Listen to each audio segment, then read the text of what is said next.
Nerve AMV Maker says, unlike other arcs, it seemed like Zoro was more involved with the plight of the people and wanting to help them. This plot thread seems dropped now. Again, so I'm going back and rereading.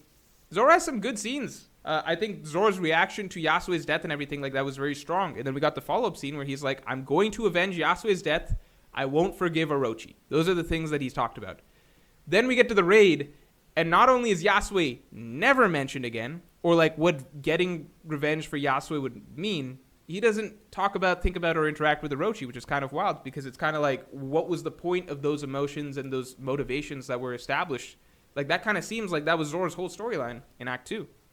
So it's a little like, so the motivation was unimportant? Or it was like, I don't know. And like, I'm not trying to nitpick and find some small things here. Like, that was Zoro's whole thing. Like, that was what his entire storyline kind of built to over the course of Act 2. Like, he runs into Hiyori, etc., Toko. He learns more about the people of Wano. He met with Yasue before. Like, he meets with Yasu. That's who's kind of introducing him to the people of Wano, the plight of Wano. Then he meets with Hiyori and Yasue's daughter. They tell him more about it. Then it all finally builds to, he finds out that Toko's father is dying. It's Yasue, so he goes to the flower capital.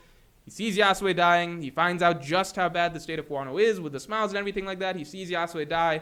Orochi comes in. He's enraged. He's like, what's wrong with you people, etc. Enraged. He's unable to get revenge for Yasue in that moment, even though he tries. And then finally it all ends with him being like, okay, I understand now. I want to avenge Yasue's death. I'm not forgiving Orochi, right? That's everything that comes through with that. Solid.